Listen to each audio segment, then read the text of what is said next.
Well, welcome back, and obviously we are not in the studio. We're down here at Neil Finn Studios, Roundhead, which he's kindly lent out to our guest tonight, Ryan Adams. Now, Ryan Adams is a prolific writer, an album a year for the last 9 years. He's out here with his band, the Cardinals, Full House Wellington last night, Full House Auckland tonight, so he doesn't need to talk to us, but he has devoted fans, he's devoted to music himself, and many would say maybe he has a sort of his music, a lost soul, it's out there, but he joins us now. Ryan Adams, how's it hanging out at Neil's place? Oh, it's awesome. He walked in, and when we first came in, he walked out of the control room, and I kind of pretended I didn't know who he was because I didn't want to freak out. You've been here within the last 2 years. Yes. And back here with the Cardinals. I mean, what, do you like this place? I love it. I don't like it, I love it. Why? I think it probably has a lot to do with just being an American and viewing the world the way that I have and traveling the way that I have. Is that some places remind you of home, some places kind of remind you of home, but it may be in an inverse type way. And some places are exactly foreign, and then there's just these surprises. And I suppose that this, for me, New Zealand is a surprise. It's very familiar and yet completely something new. In many ways, you might be a bit of a surprise to some of your fans. You look at you, I mean, you're a very different person to what you were a couple of years ago. Definitely. No drinks, no drugs. You've even given up smoking. Yes. It's not very rock and roll, is it, to be clean and dry and all that sort of stuff, but you feel better. I think that probably, for me, the entire time, the idea was never to be rock and roll or a cliche. I mean, I think probably, if anything, music for me was just a way to try to pursue writing, which is probably, I think, would lead me to the fact that I wrote so much, is because I love music as much as I love writing, but given the context, the way that, you know, short stories or novels are written by an author, is I always kind of considered that songs could fall into that category.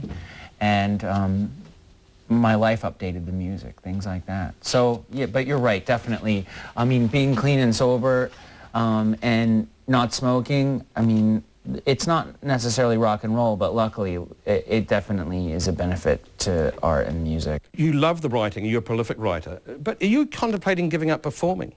Well, I have been having some issues with my hearing, so it's not like so much as an issue with walking away from it out of disappointment, although I think I have reasons to be disappointed on some levels and tons of reasons to be grateful. Resentments being as what they are, you sometimes can't really work through them. But I've actually ended up with some hearing issues and some balance issues because of that. So it's really quite strange to have that going on, and then flying and traveling, and it's been creating a lot of trouble for me. But I'm finding my way through it. Well, we're lucky to have you while you are still performing. What are you going to play for us tonight? A song called Fix It. Ryan Adams, that was New Zealand Close-Up. We're playing it out now with Ryan Adams. Thanks very much, Ryan.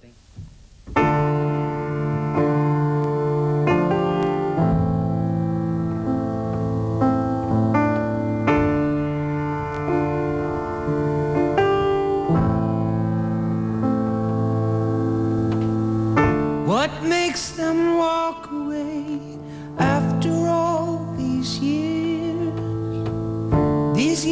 of learning it the hard way, by the lessons and the tears? I know it's not a game, but it feels like losing when someone you love throws you away.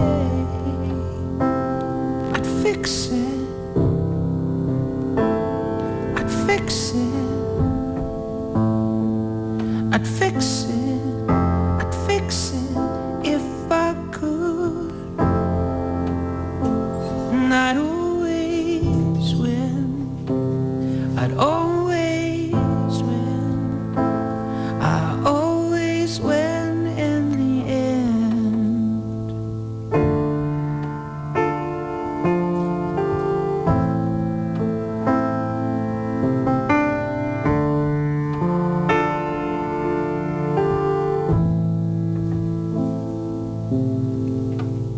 How easy was it for you making those plans you made before I became something for you, you know, to try and dislocate?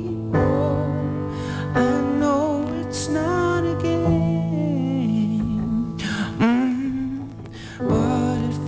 feelings like losing when someone you love gets up and walks away.